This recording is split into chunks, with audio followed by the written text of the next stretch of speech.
whoa. Okay. That is a debut pick, Atlas.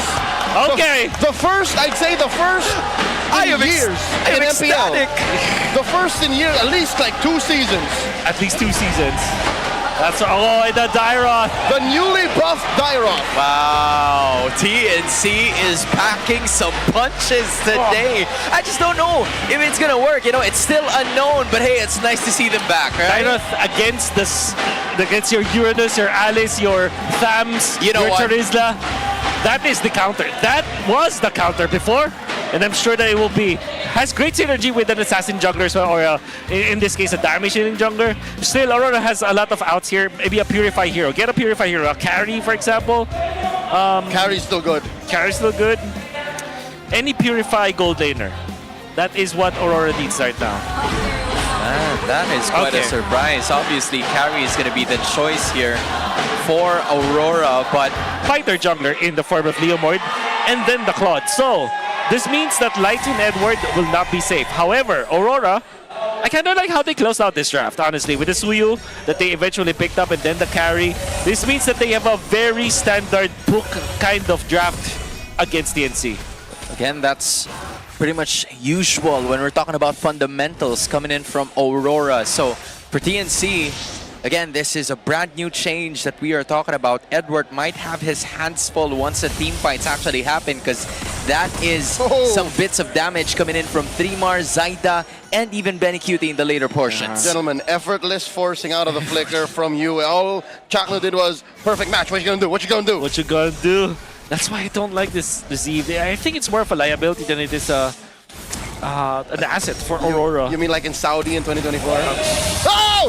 They collapse! Light gets a flicker out, and Demon Guy gets frozen here. Chaknu, what a wall, a bulwark for TNC. Leo, you just looked the other way and all of a sudden a fight started brewing. Yeah. Even so, TNC unable to find something there, but Three-Mar is already, you know, reinstating his aggression at the early moments of game number 1, because he knows that he can cut down the HP of Edward. Yeah, minus armor. Look at that. Look at how fast, like a lizard bird is taken out. Lizard, by the way, has extra plating or armor, so that's just a nice tech to see. And I want to see more of this. Like combos that are usually just stun and damage. Combos that are like more, you know, nerdy in nature. Cumulative effects, basically. Here we go, Zaida calling in by BL. Answer with an RWM, Light, a little too far from home. Gets taken down by Chak. No! The trade for Zaida and the choke up. Can they take down Demon Kite? Three-Mar finds him. Wow! That actually was so much damage coming out from one ultimate, coming out from Three-Mar. By the way, I think that most of the people right now are in agreement that Dyroth has way better early game but worse late game compared before, which I think that TNC really needs, because they have to really stop this Suyo from snowballing out of control. Not to mention they have insurance policy in Claude. Benny Cutie can go ham. And because of that, you just mentioned an early game advantage. TNC score the turtle. Again, the Phoenix Army is taken away from what Aurora Gaming Philippines is known for. The first 10 minutes, they want to eliminate that threat right away, as TNC just getting a bit more kills, but at the same time securing those objectives. But until when is this window available for TNC? Given that the Dyroth is there, sure, but how will Aurora immediately neutralize the situation? Oh, they have to rely on their mid game with with Light with the flicker plays for sure. Yue, as long as he's able to get the items, he will eventually be a problem. But like I said, he's more of a liability. Ow! Ouch! And by the way, the last time that I remember Demon Kite and Light as a duo defeated and eliminated Benny Cutie and Chakno as a duo was when Atlas was still pretty huge back in Season 9. When you still say Fatal Links in the MPL. When was the last time you ever say? I'm about to. Man, I mean, TNC and Aurora, after that team fight, there weren't a lot of things happening anymore. Just them rotating around the map. You would kind of understand because of how tanky Edward and Light is. Still, Their battle spells are actually going to be available right now, but in 40 seconds, there's a bit more time for them to either get a pick-off, steal some of the jungle objectives before that major objective appears. Look at what 3mar is doing, and I think this is what you do if you're a Dairoth. You just clear the waves, get out of there. Don't really engage actually with your XP lane matchup. And if your matchup actually engages against you, you will have almost always have the advantage. It's rare that you see a full-on losing lane like this, especially from such an early pick. Oh no! Perfect match! What is Chaknu looking for? Getting that freeze on at the Dominkite. They're forcing a reaction out of the carry. Reaction for sure. It's not even... Sky Piercer priority for Demon Kite, despite all of the problems that they will have to face in the early game. Well, they're still, you know, neck and neck in terms of gold, but Light's gonna be right over here. Okay, a perfect match. And they answer the Purify, no one home. They collapse onto the turtle. Real manipulation, down goes 3mar, Dominkite finds him. Zyda still gets the turtle. Benny Cutie with a blazing duet. The choke and the slam by Lancey, down goes Light. Zyda taken down by Demon Kite, and they still continue. Lancey's up next, Yue hits him with that Void Crystal, and in comes Demon Kite, surging forward, backing on out of there. Chaknu couldn't find the big time ult. That was a brave take coming in from Lancey as he gets the kill, but Aurora, I think they got more than what they asked for. Absolutely questionable play coming out from Chaknu, going in for the Fatal Links on to Light. Light, all he has to do is pop his own ultimate, and then all of a sudden you don't have a fighting power anymore for TNC. I don't know what Chaknu was thinking, committing the Fatal Links on the Kalea. Benny, have to be out here. This is a 4-man coalition from Aurora. They will have their turret. 3mar looking for it. Spectre step into them. 3 looking for the Fatal Links. No one home. RWM. After by Tsunami Slam. Another blazing duet. 3mar finds Yue. And now it's Light up next on the docket. Zyda gets a kill. And they're looking to choke up more. Dominkite and Edward trying to protect this turret. No creeps for TNC. All right. That's the problem with the Eve. We saw that even when he's able to dodge the Fatal Links with the ultimate, and even Light also dodged the ultimate, the fact of the matter is there's just so much damage from TNC that they get taken out afterwards. Still, I would not be comfortable if I'm TNC because they had to take 5 heroes. Yeah. Just to take out the 2 heroes of Aurora, and they might not even be able to push the tower up top. And mind you, this is the early game as well. Chaknu, no ults, but it's enough to freeze. We're gonna take down Dominkite. Zyda finds him. Wow! Zyda making a triple as he takes Edward too. Demon Kite can't find retaliation as Zyda finds him. No Surge, no Queller, no Sever! As Demon Kite gets away by the skin of his teeth. Oh, there was still enough room for Demon Kite to escape, but the damage has already been done. Their target was Dominkite. They added one more, and they take the turtle for themselves. Oh, TNC with the commitment up top, they have taken out the lead from Aurora. Taking it for themselves. That's a 2,500 mountain that they were able to climb and take it back for themselves. Now Chaknu is looking for another prey. Oh, Chaknu, perfect match. Where's Demon Kite going? He's getting knocked up one way or another. Blazing the way by Benny, and a choke down. Lancey scores. You may have escaped the first time, but not anymore, says TNC. They're slowly building up on their lead here, although this is only hundreds that we're talking about, but the Phoenix Army is starting to use their kits that they should have over the first 5 minutes. Another kit that they also abuse is the fact that the Expanding Rivers, the map pick of Aurora, their comfort map, in fact, was utilized by TNC against them, and Demon Kite did not respect the fact that there will be 4 people eventually that can be in his face just because of that Expanding Rivers river flow. That's such an amazing usage coming out from TNC. Suyo is slippery, but not against 4 or 5. That's right. It's a little too much to ask. Yep. That is too much damage to take as well. Aurora just kind of sizing up on their opponents as they are again looking for some spots that they could use towards the very first Lord of this game. TNC, on the other hand, will just be pushing the long lanes, hoping that the macros would be working for them up until the Lord Siege. But majority of the Phoenix Army are actually occupying the top stage or top lane, hoping that they could pick up someone here. Chaknu now with the conceal and the rapid boots, obviously. I like that. Yep. He's been using his kit to its full advantage, Yep. and now he conceals, looking for a big ticket. Fatal Link. Oh, it's just a diversion. It's all enough just to push that mid lane, and TNC go where they want. Oh, they did have to commit the Phantom Steed, but that was such a big... That's just a small cooldown ultimate, so they will be able to clear the bottom lane. Now position themselves into this Lord. Honestly, it feels like they were forcing something out of you. It may be a flicker or two, but not going to be enough. But Aurora is here, positioning into the Lord. Okay, they have the advantage, putting the Lord up to half health, and it gets soft reset. Yeah. So it's pretty even in the top lane. Interestingly, TNC totally just gave up the mid lane. That's the reason why their lead is shrinking.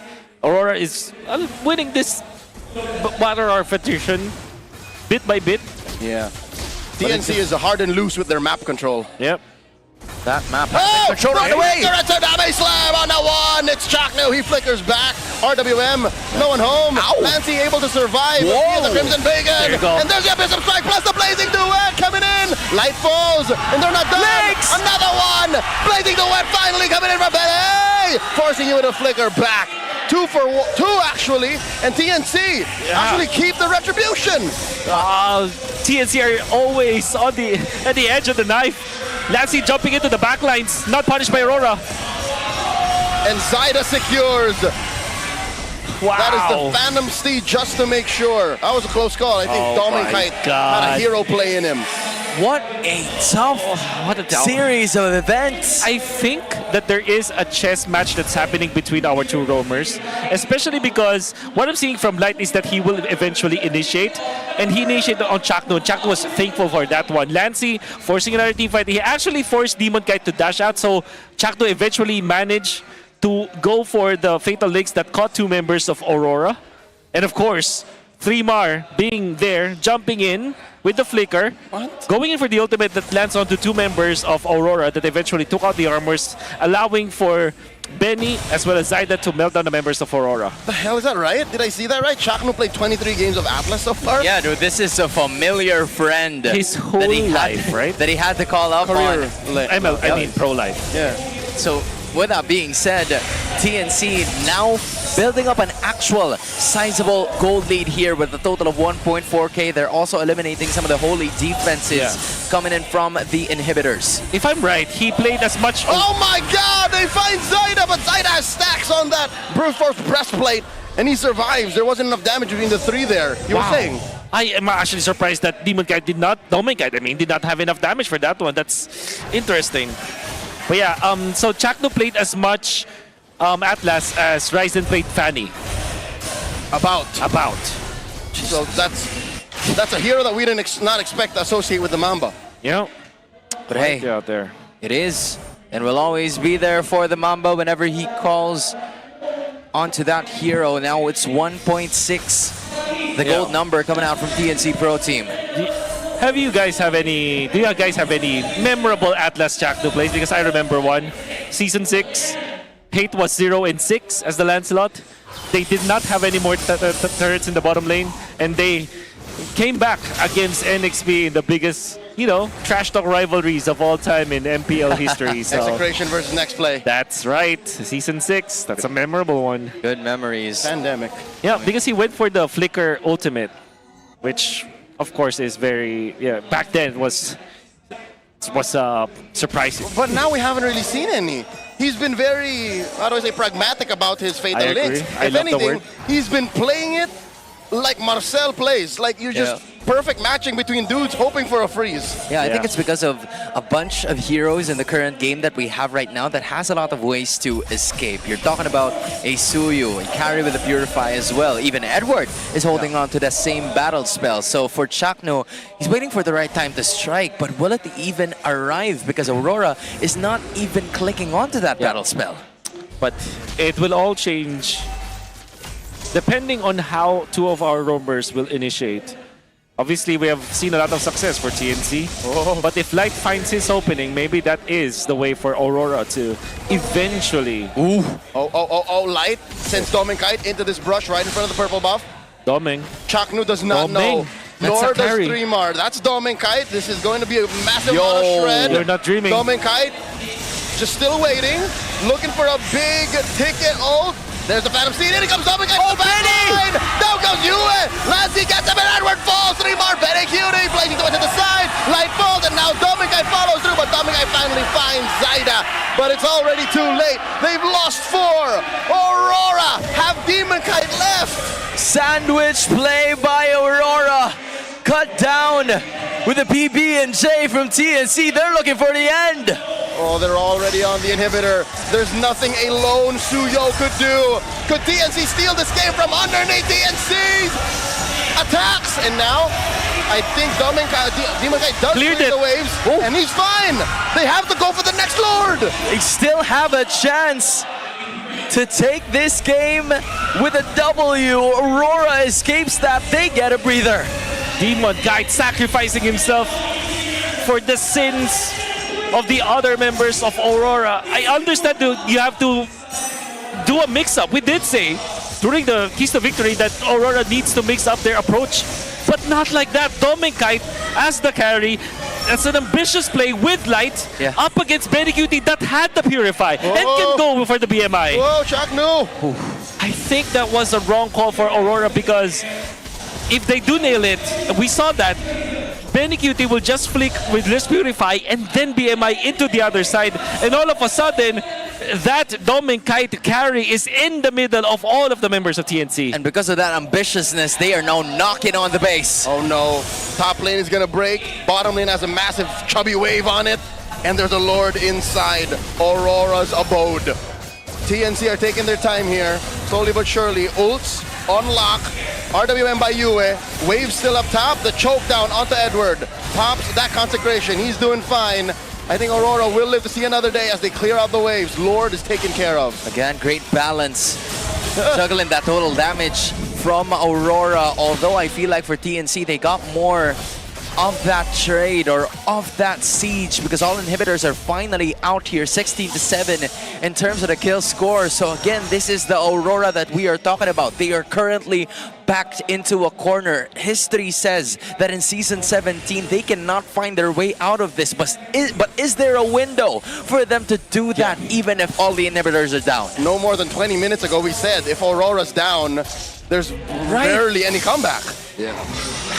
If I were to answer your question, what are the ways for them to come back? It still is a light initiation.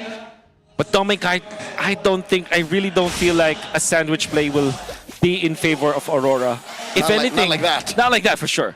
If anything, I would want to see Dominkite maybe get a Malefic gun and then eventually punish Freemar and Zaida. He already has one. To go for, oh, he has it? He just built it like a minute ago. All right, very well. So that could be the play. So that is what I expect from Dominkite. I know that it's tempting to go for a sandwich play, but all theories and all of the knowledge that I have with MOBB tells me that that's not the way to go. Because TNC, they want to move forward. And if they want to go for a pincer play, that means that Dominkite will be just left into the box of TNC. That's exactly what they are doing right now. It could be a concealed play. Is this a classic? God, look at Benny. Not a single death, and he's about to sell his boots. Give him a minute, and his boots would then turn into another item. And dude, that is an 0-0-13 Claude that we're talking about. He hasn't even had his first kill. So with that, TNC is holding on to the macro lead that they have, but Aurora is only 1,000 behind. Gentlemen, am I seeing this correctly? Yes, you are. Dominkite actually has more farm than Benny. Oh, okay, that's interesting. And I feel like it's... Okay, the reason why that is because Aurora had to stay and clear out the side lanes. That's probably why. Okay. So just a lot of resources passively going to him. Yeah. Whoa. Could this be a blitz? Lord at half health now. Yue holding this fence brush. This could be a way. Gets choked up, and we're looking for a massive Abyssum strike. Does not pull the trigger just yet. And Chakro asserting himself. RWM, the answer by Yue. Wailing away via the Quella. 3 more with the Lord take. as Benny Cutie falls. No one from Aurora has folded just yet. Demon Kite is firing off as he serves up a kill to Demon Kite, and 3 have fallen for 1. Triple kill for the Demon. 4 for 1 make it as 3mar is the only one left. Pyrrhic victory for Aurora as they lose the Lord but take 4. Aurora's turned it around. 4 for the price of 1. It's only 3 more remaining. Can this be it? There's a way. There's one minion, there's one cannon minion. And then eventually TNC's minion wave will spawn. Yeah, 3 more can defend this. But that is exactly what Aurora needs to do. We talked about how they should go front to back up against TNC. Oh God. And that's exactly what they did in that Lord fight. An absolutely good way for Aurora to solve the problems that they're having right now. That is the best answer. As we've mentioned, even when there is that Lord that was taken by TNC, everybody from the front lines, Yue is just dealing the damage, especially with this lantern. And nobody can last in front of the members of Aurora as long as they keep their box together. Well, that was a devastating way to lose that team fight if you are TNC. Surely. You were holding on to it for a bit, and then all of a sudden, it's just Yue on your face, dishing the damage, and same could be said for Dominkite. The extra range has helped so much for them to create this 2.5k gold lead in spite of them losing all of their inhibitors in the current match. This is the time where TNC has to respect the front to back of Aurora with this Eve, with this carry. And it feels like they kind of felt that there will be some sort of pincer maneuver coming out from Aurora, especially that is literally what happened in the fight prior to that. So they just have to be careful now. We'll see. And I mean, in addition, you're also going to have to worry about what 3mar is going to be doing here. Because, again, the early game scaling is finally over for the Deroth. The late game damage isn't as much compared to the first 5 minutes. So for TNC, you're heavily going to be depending on Benny Cutie here, who hasn't even gathered a single kill. It has all went to either Zaida, 3mar, some even go to Lance, and even Chakno is one up over Benny Cutie. So, again, he's going to have to find the right space here because the Lord has finally spawned. They've been seen by the Holy defenses as well. Okay. Chakno from Longbush. Wonder what their idea is for here. Fortunately for TNC, the natural wave of minions and the spawn of the Lord onto the bottom lane will favor them. Still works for them either way because they're going to have to just wait for that. But Aurora might not be waiting for this. They're trying to trim down on the attack HP of the Lord. Lord here approaching half health. Now at a third. Demon Kite in immortal form, holding it down. Chakno and Zaida coming through. Phantom Steed by Zaida, RWM. They find Yue. Demon Kite still secures via the retribution. They force the flicker out of Yue. Down goes Light. Dominkite finds 3mar, and now they get Dominkite. The main damage sources are out. Demon Kite falls as well. It's just Yue and Yue. Chakno, there's a freeze between Yue and Edward. This is going to be a difficult defense as TNC is going to take care of the map. Aurora does get the Lord, though. This is going to be a 4v2. Edward and Yue, one tanky member and one that can easily clear out the waves. At least they have a 6th man. At least they have the Lord. TNC can just ignore the bottom lane. Pressure mid and top. It could be over. Could be over. We saw a wonderful conceal play. A 3-2 position coming out from TNC. They have found Yue. No Winter Crown at this point. Phantom Steed by Zaida. RWM from Yue. Trying to take care of the minion waves as well. Benny Cutie with a blazing